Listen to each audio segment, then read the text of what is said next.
Picture a pitch-black room. The only light source is a smartphone violently vibrating on a bare wooden table. The caller ID flashes, Ma, Mom. Inside the owner's head, a chaotic loop is playing on repeat. What do I say? How do I explain that I am completely exhausted, that I just can't do this anymore? Let's freeze time right here. Look at this hesitation, a trembling finger suspended mere millimeters above a bright red decline button. This presents a bizarre contradiction. When humans are at their absolute lowest, desperately needing a lifeline, our brains actively build an invisible wall to prevent us from reaching out. Over the next few minutes, we are going to dilate time and clinically dissect the next 10 seconds of this specific thought process to understand the mechanics of isolation. Freezing in a moment like this has nothing to do with cowardice or weakness.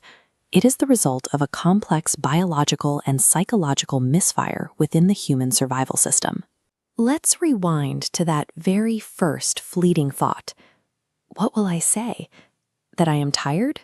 I can't do this anymore? In this brain cross-section, the language centers pulse with sluggish gray light, starved of energy. When attempting to process a tangled mass of raw emotional chaos, the pathways jam. Translating abstract feelings into spoken words requires immense metabolic energy. A burnt-out system lacks the fuel. That bottleneck leads directly to the next anxious thought. What will she do? She will cry, and I will make her cry more. Clinical psychologists define this specific barrier as perceived burdensomeness. It is a core cognitive distortion that takes root during periods of severe depression. The exhausted brain weaponizes a person's love for their own family. It warps reality to convince the sufferer that their existence and their pain is a toxic contagion that will infect anyone who gets too close. From the outside, ignoring a mother's call looks like rejection.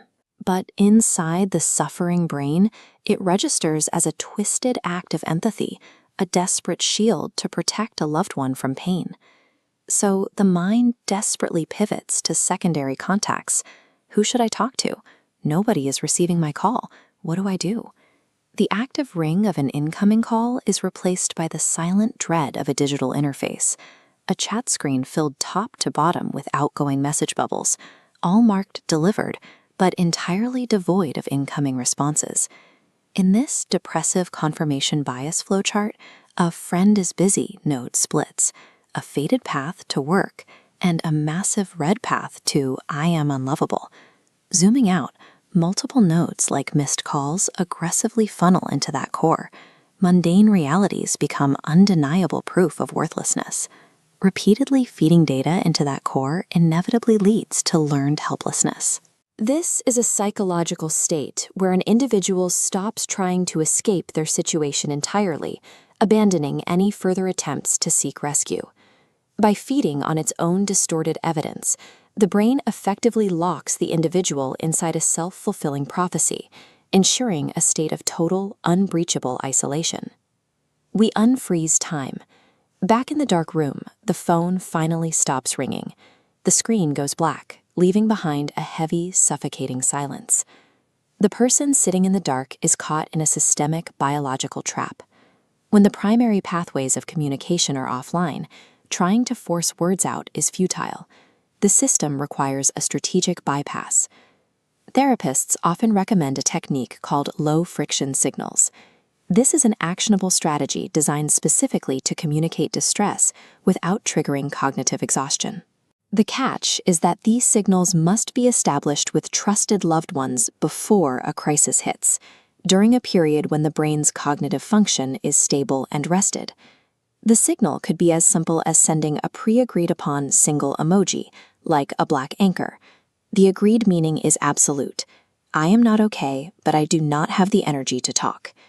This pre-established code completely removes the massive metabolic burden we saw earlier. There is no need to translate feelings, no need to construct a narrative, and no room for the guilt of perceived burdensomeness to take hold. Breaking the paralysis requires just one small, almost effortless movement, a thumb gently tapping a minimalist send icon on a glowing digital surface, executing a smooth, definitive motion. Understanding how our mind manufactures false alarms gives us a crucial advantage. It allows us to plant escape routes in the dark, turning a moment of silent tragedy into a tangible opportunity for rescue.